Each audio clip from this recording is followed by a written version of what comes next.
Right, hey guys, how are we doing? Back another video from 6, and today we are on a Dragon Ball related video, Goku, a Saiyan's Morals.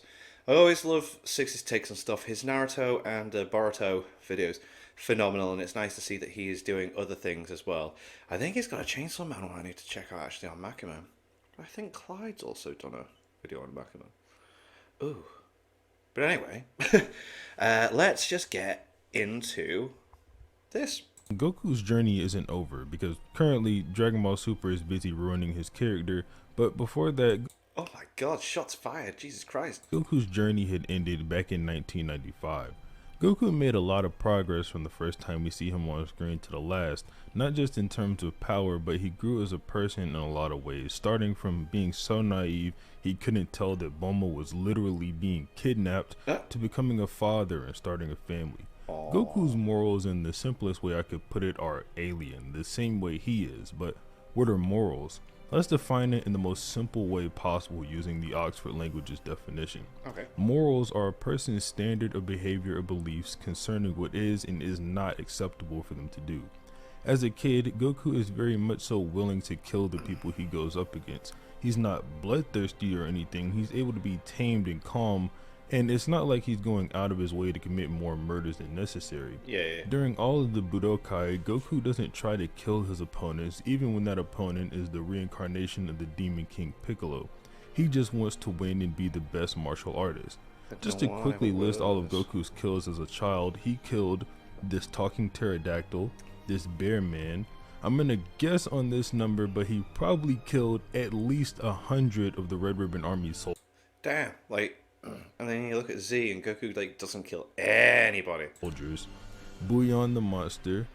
Well, killed Kid Buu. Who else? I can't remember. This talking octopus, Captain Yellow. This one is anime exclusive, but he kills the ninja Murasaki. He kills Commander Black, Tambourine and Drum, and finally their father, King Piccolo. Goku also tried to kill Tao Pai Pai and was planning on doing it before attempting to carry out the action. Even when Tao is begging for his life, Goku is kind of unsure if he wants to spare him or not. And instead he asks Upa what he I need to read this. This is mad. should do, and then obviously Tao turns on him and Goku is forced to respond. But all in all, Goku probably has over 100 kills under his belt at the end of Dragon Ball Chapter 194, which is directly before the 5-year time skip leading into Dragon Ball Z. Now, if we compare this to his body count of 2 in Z, in the later parts of his life, you can clearly tell that Goku had changed as a person. This is obviously due to new life experiences. That's the reason most people change at all. Experiencing new things and gaining knowledge. So let's talk about the first time Goku spared an enemy, the reincarnation of the greatest evil known to mankind, the other half of God himself, Piccolo Jr. Goku has a couple of reasons to want to kill Piccolo, but the main one is that he's a massive threat to humanity that just won't seem to stop being evil and doing evil things.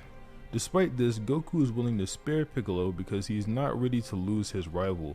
He even goes as far as to give him a senzu bean to help him recover. But that's because Goku can beat him. If Piccolo trains, Goku will train, and the stronger he gets, the better fight Goku can have. And he doesn't just want to fight, he wants to win, and he plans on it. Goku won't ever let someone go just because they're a strong guy. If he can't beat you, he'll try his hardest to put you down for good, especially if you're a bad guy. Cell, Raditz, and Kid Buu are all a good example of that. So up to now, we have a pretty simple moral code for Goku. Before he'd kill, not really when necessary, but it was never a first resort for him. But as a young adult and further, he'd try to spare most of his opponents. And of course I'll get into the context and nuance for those different decisions and situations throughout the video. So Goku finds it acceptable to kill, wants to protect his friends, but also wants a good fight. So why is Goku less willing to kill as a young adult? Let's talk about a theory as to why Goku may have stopped taking lives, which is because he's grown up and realizes more now what is wrong than when he was a kid. That it was part of his training with Kami to learn the value of life. I'll start by saying the only real implication of this is the fact that Goku starts sparing his opponents following his training with Kami. And that's really the end of it. Other than that, I don't think this theory is true, and as I go through the different villains, I'll explain why that's probably not the case. For one, Kami wanted Goku to kill Piccolo, and I think at some point in the tournament, Goku was probably fine with killing Piccolo. Goku is normally extremely proactive as a main character, but when fighting someone who is more or less equal to your level of power with a different set of skills...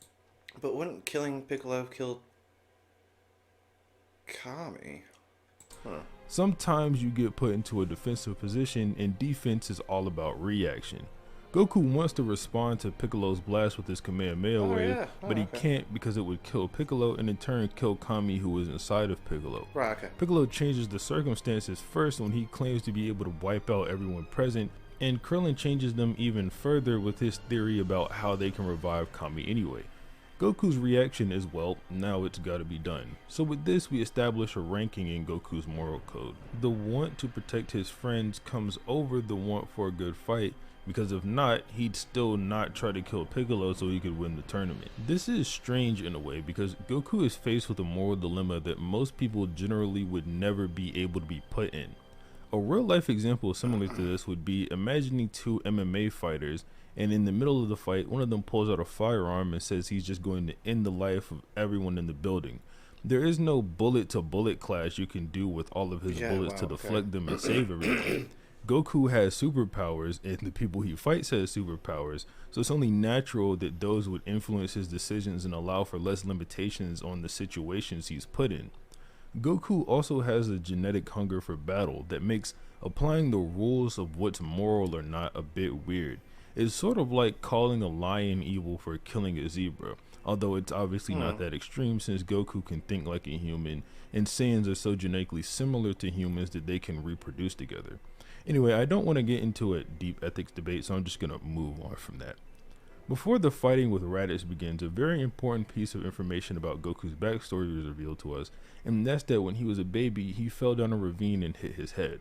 Prior to this incident, Goku is described... Oh, right, so morals might have been slightly different if he hadn't, described as having a violent disposition, but after that, he is described as being a kind-hearted boy. This is the most important thing to learn about Goku as a person because it means he's naturally going to do kinder things. Even through all the people Goku has killed, he is still able to ride the Nimbus cloud, showing he's still pure of heart, meaning that Goku was probably never killing for any selfish reasons or to quench a bloodthirst. I think a lot of what is moral to a person is going to come down to how they are naturally.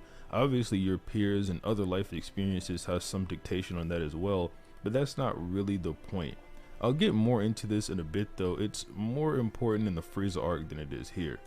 Goku is faced with a few different moral decisions in the Saiyan arc, teaming up with Piccolo, deciding to die to take down Raditz, etc, etc. We'll get into it. Goku, when Raditz shows up, is basically the most selfless person of all time. Oh yeah. He teams up with his rival, is willing to go after Raditz with... Yeah, and then just like he just holds him and just takes the attack that Piccolo's been working on to kill him. He's like, well, I mean, it worked, but it's like, yeah, I'm gonna hold him in place, and yeah, it's like I think he felt some sort of responsibility as well. It's like he's come for me, and he's my brother. I need to deal with it. Out accepting his deal, and he dies in the end to make sure Raditz is done for.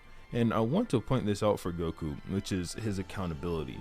Anytime Goku makes a mistake, he tries to make up for it almost immediately. Yeah. Goku has Raditz pinned to the ground and lets him go after being outsmarted by the crafty Saiyan. Goku only survives this mess because his son Gohan came and got him out of it. Oh yeah, which so is so to make sick. up for it, he sacrifices his life to make sure Raditz is dealt with. So what's the big difference between Goku here and 5 years ago at the big tournament? He's older, there's more on the line, and Raditz is a lot stronger than he is. If Goku was stronger than Raditz, I don't doubt he would have let his brother go after beating him up. I don't want to talk about this Raditz thing anymore though, so let's move on to Vegeta and Nappa. I'm sure I don't really need to point this out, but Vegeta is the opposite of Goku. Goku values his friends and journeys to the afterlife to get stronger to protect his friends, While Vegeta travels to Earth not caring about the death of his comrade Raditz in pursuit of a selfish wish. Goku spares his enemies, where Vegeta won't even spare his friends or comrades Just throws if they Nappa up are in the air more and just used to him annihilates him. anymore. Goku's journey and the Saiyan's journey mirror each other, where one is looking for power for the sake of power, and the other is looking for power for the sake of protecting. I know Toriyama has said that Goku isn't really a hero, but that doesn't mean he doesn't have people in his life that he cares about. You get to see this on page during his fight with Nappa. Goku lands a hit for each of his fallen comrades while bullying Nappa. It also says a lot that Goku is willing to just cripple Nappa rather than kill him, because not only was Nappa a threat, Goku was forced into the position and had to react again, similar to the situation with Piccolo I mentioned earlier. But even with this reactionary moment, unlike with Piccolo, Goku didn't go for the killing blow and instead chose to spare his opponent's Yeah, life. it was only Vegeta that The took him Goku out. and Vegeta fight isn't all too important to the overall topic of this video, but the end of the fight very much is, and I'm talking about Goku choosing to spare Vegeta. I mentioned in my video on if Goku was a sociopath that I thought this decision was nothing but selfish, and that's still true, but it's important to Goku's morals. Goku needs to beat Vegeta, or at least needs to surpass him. He mentions it's the first time he's really felt that way since the first time he fought Piccolo. And although Vegeta turning good is an unknown factor for Goku, it can't go unmentioned that the guy is now one of the most powerful allies of Universe 7. Goku basically admits to being selfish and says it's maybe even his genetics that's forcing him to think this way. But yeah, this is just another way of how his morality is so alien compared to that of our own. If we barely beat a space monster who wanted to blow up Earth and had him in a similar position, no one in the human race would want to see him get up again. No, we wouldn't let Goku go. Yeah. loves the idea of it, and he wants to push himself even I want you to be further stronger to so that I can overcome fight that you wall. again. Actually, no, not just that. Not just he wants to do it. He needs to push himself to overcome that wall, because that's how Goku is. On Namek, there really isn't much change in Goku's character. He gets some new abilities, but he's still sparing people. He shows mercy to the Ginyu Force. We do see Goku take accountability and say they owe Vegeta for saving Gohan and Krillin's lives, and he does seem to still be in pursuit of his goal to beat Vegeta himself, since he mentions it. Goku sparing the Ginyu Force I've gone over before, and I still think it's kinda stupid, but it's extremely consistent with his moral code. The Ginyu Force isn't a good fight for Goku. Raccoon, Jace, and Birder all get no-dofed by him, and he did beat them as much as was necessary, and since Goku doesn't have a bloodthirst, they are no threat to his friends anymore, and he is naturally kind-hearted. There is no reason for the guy to kill any of them. Captain Ginyu is the same, but it goes a little bit deeper with him, since Goku mentions that especially since Captain Ginyu showed him that he believes in a fair fight, he didn't want to kill him, and that fighting him would be a waste of time. So Goku believes in a fair fight. He doesn't like to bully randoms, which is basically what I take from the scene. But like I said, this is just consistent for Goku. Goku never does stuff like this anyway. See, with Frieza, it's kind of different though, and I want to be heard out on this. I also think I misunderstood this decision in my Goku is a sociopath video. I don't think Goku decided to spare Frieza at the end of the arc here, and I don't think his dialogue with Trunks is supposed to be him saying that he spared him by saying he went too soft on him. I think what Goku is saying is that he didn't put his all into blasting Frieza at the end when he should have in reality, and I think that's why Goku is so sad at the end of the arc when he has to blast Frieza away. It's not something that he genuinely wanted to do. You can even see his arm trembling when he's lowering his arm after blasting him away. He wanted Frieza to change and accept the mercy he was offering him. Goku is trying to be consistent with his morals, even though being a Super Saiyan changed him as a person. Goku doesn't like fighting near innocent people. It's hard for him to go all out when doing so.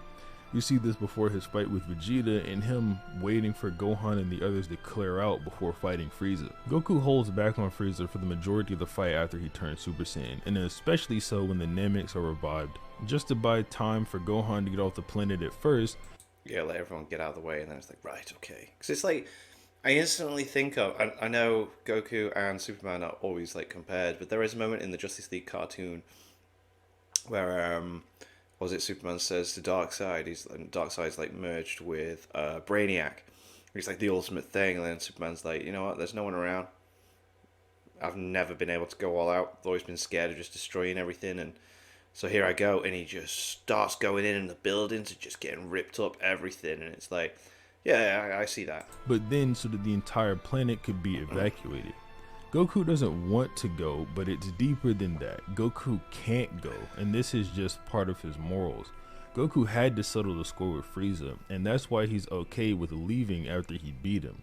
Frieza is no longer giving him a good fight, and he humiliated him badly. Bringing this back to Goku's talk with Trunks about not finishing Frieza off, Goku learns from this and he knows Frieza is unredeemable. That's why he's fine with finishing him off this second time around. He already meant to do it back on planet Namek. Maybe if he used 2 hands instead of 1 on his ki blast, he would have finished him off for good. I disagree with Goku's reasoning for not just going to beat up Dr. Gero, because it's that he hasn't done anything bad yet, but he probably has. He was the chief scientist of the Red Ribbon Army. Yeah. But even so, why not try to go talk to the guy? Well, it's because Goku wants to fight someone strong. He wants another good fight, this time with these androids Trunks is mentioning. This is similar to if there was an evil world leader or serial killer. If you had a time machine, would you go back in time and unalive them as a child or baby? Because that person hasn't done anything wrong, yet. Only their future self has, but that's essentially punishing a person for actions they haven't taken yet. Well, you could also go back in time and try to lead them down a different path. This changes the outcome of the future, but it definitely requires way more work than the first option. And then lastly, you could just prepare yourself for their inevitable assault, so that it never prospers, and this last one is what Goku and the others chose. I don't think even Trunks, who had his future devastated by the androids, would want such a thing done to Dr. Gero. And I think that's why he didn't ask for it and instead gave Goku medicine and a warning so that he could help. I'd get more into Trunks' mindset, but it'd take me wildly off topic with the video. Goku's choice here is obviously influenced by his genetics and kind heart. So not killing Dr. Gero is definitely consistent with his character and morals. Genetically, there is a need for battle, and morally, he can't unalive someone who hasn't done anything bad. Yeah. I mentioned earlier how Goku is very proactive as a main character, not reactive, but this sort of situation kind of forces him to be reactive again. Trunks basically tells him to sit around and wait for 3 years, and then these guys will show up on this day. Let's move on to Cell. Cell is the same as Frieza in the fact that they are both bad guys, of course, but Cell has something Frieza doesn't, and that's his Saiyan's thirst for battle and a good fight. But he's the opposite of Goku in what he will do if he doesn't get that fight, and they mirror each other a lot in this arc. When Cell is done with the fighting and his opponents are gone, he'll just blow up the planet since it's of no more use to him, or unalive his opponent. When Goku is done with the fight, he wants you to leave so that you can fight him again another day.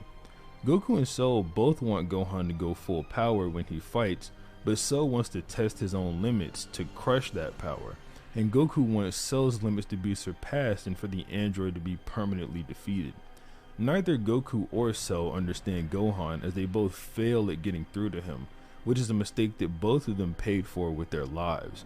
Goku isn't wrong for wanting Gohan, who is stronger than him, to fight Cell.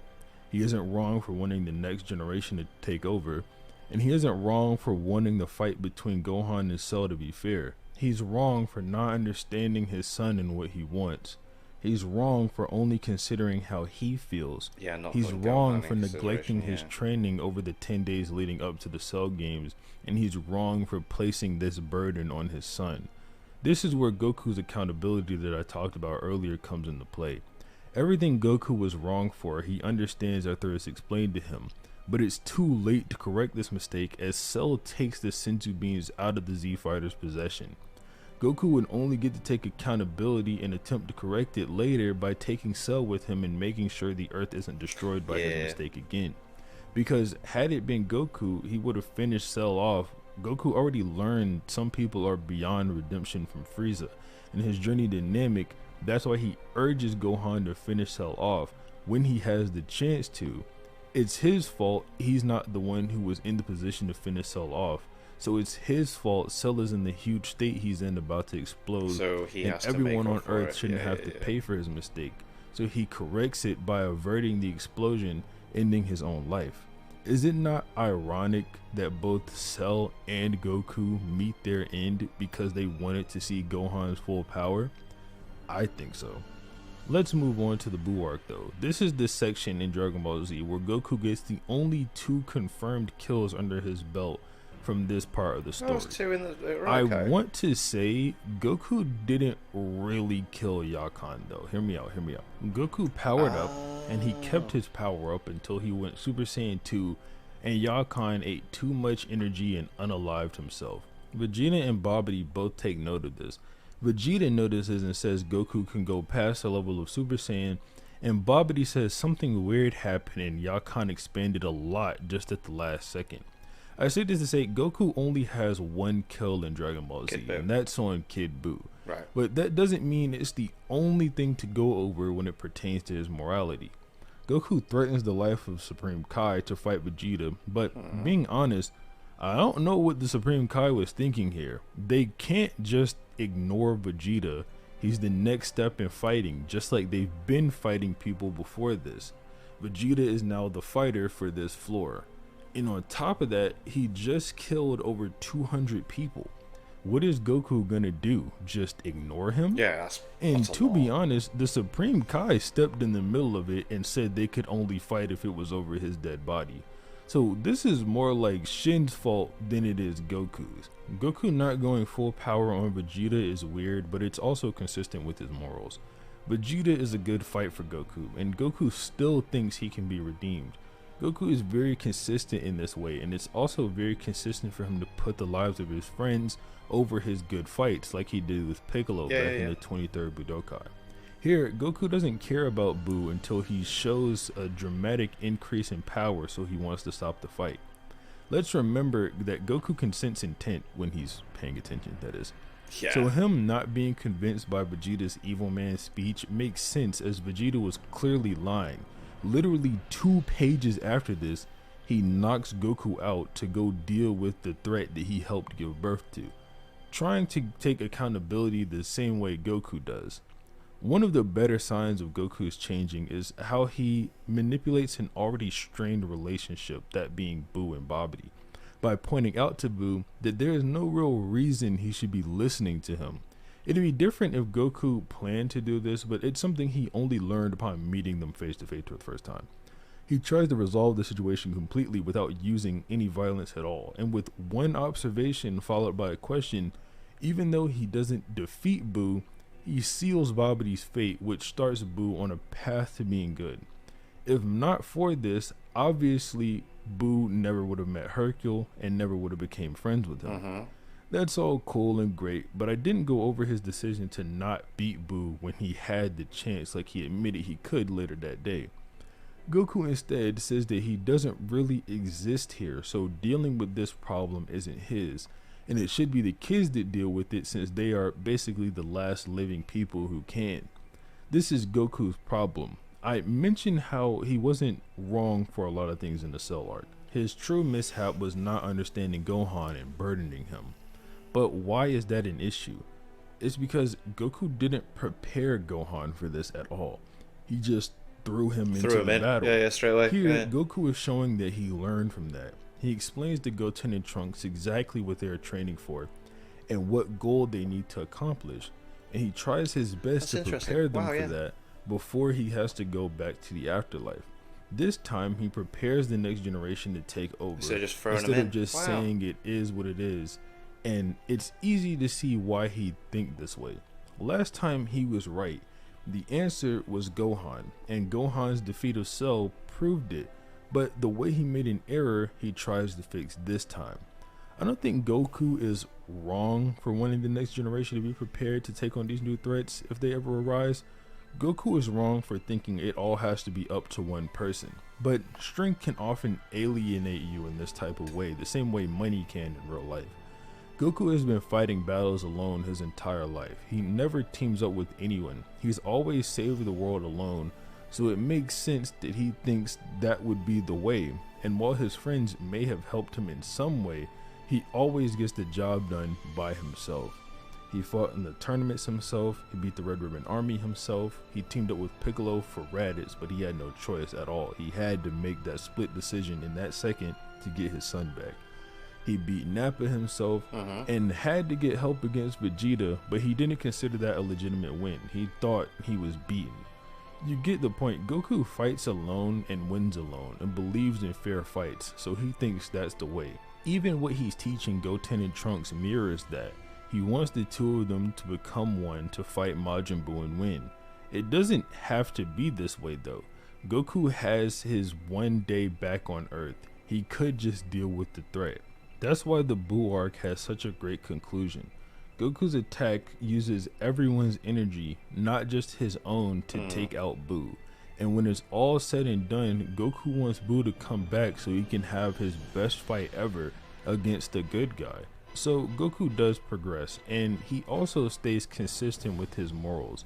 But this is kind of where I want to end it, since I already plan on going over Dragon Ball Super Goku alone in its own video. That'd be interesting. But I like if that. you like this video, please leave a like on it, subscribe to the channel. But other than that, have a nice day. Cool. Oh, I can't wait to see him do that, because you can say Goku is a completely different person in Super, like, completely. So I'm glad that he didn't carry on into Super, because that is pretty much like, that is the discussion now. Wow, that was really cool. That was really interesting look. And some things I never noticed as well, like him actually explaining to Goten and Trunks like why he's training them, whereas like he's learned from what he did with Gohan against Cell. And yeah, cool. Alright, awesome.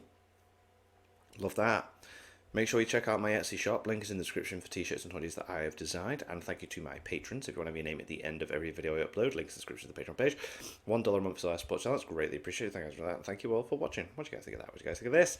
Click like, subscribe, and leave comments down below. Let me know what I should watch or discuss in future videos. I'll see you guys all next day.